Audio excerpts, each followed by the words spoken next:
David Heurtel is on the line. David, I know you heard our interview with Mayor Valerie Plante. Let me ask you, at least from that interview, what you thought of this idea, because I'm imagining she's somewhat hamstrung here as to what, if anything, she can do over this whole tuition question, right? As much as it's going to be bad for Montreal, what can she do here?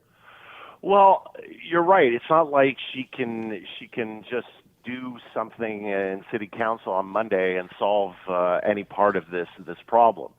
And she is in a position, the mayor of Montreal and every mayor in Quebec is in a position of always have to toe this fine line between criticizing both the federal and or provincial governments on issues they disagree with, and at the same time asking them for money for all the different bunch of priorities.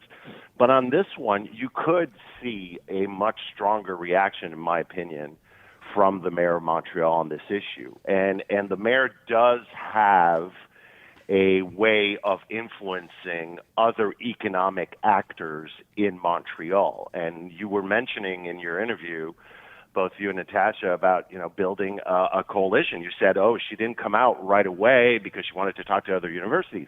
Well, what about talking to other major economic players?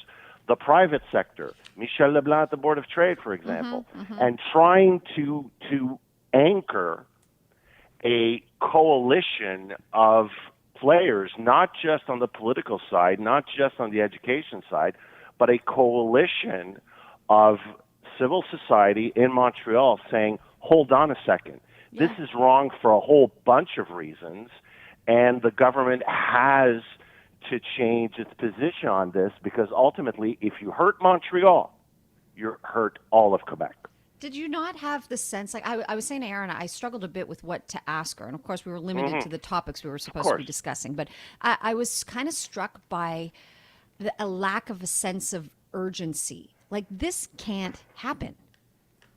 I agree with you. And there is no sense of urgency for her. But let's remember, and I got to say, I'm going to add also on your question about the whole Israel situation, when you took the time, Natasha, to specify we have a lot of Jewish listeners, and she basically gave you a completely half glass full, half glass empty type of answer. She did. I think we have to preface that by saying I included Palestinians. I was saying you did. But what I mean is, let's just say we are far from the moral clarity that President Biden showed us this week. Sure. Let's just say that. That's fair. And so you can anybody's entitled to their opinion, but this is not a very clear opinion. The reason why I'm putting both issues to answer on out front to answer your question is that when you're talking ultimately about Valerie Plante and Projet Montréal, you have to look at their base. Let's remember here, this is a mayor that won, yes, a majority of the vote in 2021 with 35% participation. Basically, it's her base that came out and voted. And let's look at that base. That base is massively francophone. It's aligned with Quebec Solidaire. And so this is not a surprise that you're going to have a mayor that has, let's face it, her brand is not the economic situation of Montreal. That is not at all her brand. And so when she's going to talk about this, I love the economy. Okay, fine. But what are you going to do about it? This is not a priority for her. And so French is much more important for her base. There aren't a lot of Anglophones or English-speaking students that go out and vote Projet Montréal every municipal election. Same thing on the Israel-Palestine question. Quebec Solidaire, which, let's face it, is a big reason why Projet Montréal is the party that it is, and it is in power in City Hall in Montreal. Quebec Solidaire, let's face it, Gabriel Nadeau-Dubois is in the same type of position. A lot of that left-leaning base in Montreal is pro-Palestine, let's face it. And so that's why I think you don't have a strong an opinion on the English university front than you have on the Israel-Palestine front. Covering your bases. All right. Yeah. David? And talking to your base. Yeah. Let me shift this to what's gone on provincially this week. Obviously, a lot about this tuition story, but what I really like here now is what apparently is a back and forth between Paul St. Pierre Plamondon at the head of the PQ and François Legault, the former Péquiste, the former finance minister who in 2005 issued that first-year budget for a sovereign Quebec. François Legault called out Paul St. Pierre Plamondon when they introduced this idea of Quebec's own currency and Quebec's own peacekeepers. And, you thought at that point Paul St. Pierre Plamondon might back down, but you would have been wrong. Yeah, of course, he's not going to back down because he's loving this. He's on the front page. I mean, think about it. 4 seats, and basically 15-16% of the vote in the last election, and we're talking about him and the Parti Québécois more than Gabriel Nadeau-Dubois, Marc Tanguay, and Éric Duhem combined. So of course he's not going to back down. And what came out, and they're leaking. I got to give it to Paul St. Pierre Plamondon. He's very smart on communication. Like, remember, he made it into a whole issue about the oath to the king, remember? And not going into to be sworn into the National Assembly after the election. Yep. And we talked about this issue in Quebec for seemingly forever. And here we are. The year one budget is not even out yet. It's coming out next week, and we're talking about this. He's gotten the premier to get on this. And just a few hours ago, they leaked out, the Parti Québécois did, the news that along with the actual year one budget on Monday or Tuesday, they're going to release a video explaining the budget, and they have clips of François Legault in 2005 in that video. Perfect. Explaining the year one budget that he presented at the time. Can't wait. Along with Jacques Parizeau clips in 1973, when he did the same exercise, when the PQ was, of course, in the opposition. So I think that Paul St. Pierre Plamondon is doing a great job in terms of media exposure.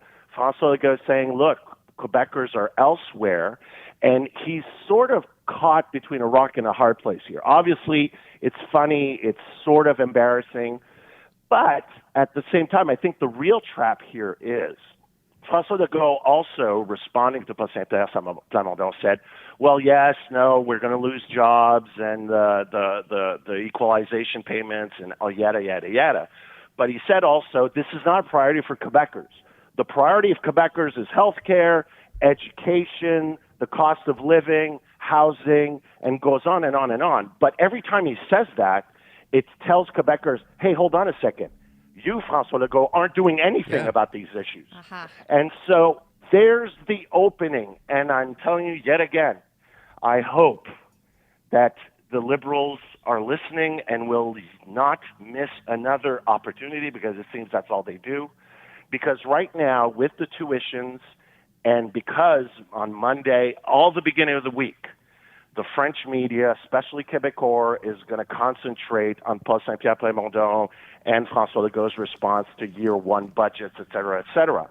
But ordinary Quebecers, and the polling says this, are not interested about with anything having to do with independence. The polling is consistent on this. So Legault enjoys these debates because, yet again, he doesn't have to be responding to all the real failures of his government on issues that impact all Quebecers.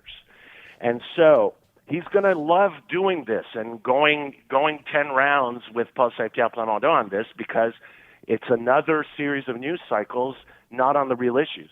So if the Liberals have any sense, and again, I was saying this last Friday, I was hoping that they were to go on an all-out offensive on a tuition issue, and they didn't. Let's face it, they didn't pull on the full court press. They criticized, but it wasn't the full court press on the economics of this horrible decision, which affects everybody, not just English-speaking students and not just the English-speaking community, which of course it does. But here you have It's James Carville during the first Clinton campaign in 1992. It's the economy, stupid. Yeah. This is where Legault is weak. We're seeing it. Fitzgibbon is hiding. Éric Girard is hiding. There is a real problem. Look, mass transit. Think about this. Valérie Plante staked her reputation. She's in power because she promised a pink line back in 2017. We are in year 6 of her administration. Mass transit has not budged an inch, has not moved an inch. It's actually gotten worse. And Geneviève Guilbeault has announced, the transport minister, that all the deficits that the STM and all the other mass transit agencies have, the government can only cover 20% of that. Look at the tsunami that's coming in terms of budget cuts for everything that we need to keep Montreal and Quebec's economy going. The government is not there. Christian Dubé has completely disappeared, by the way. We're not seeing him. We're not hearing him. Since the Maisonneuve-Rosemont announcement, nothing.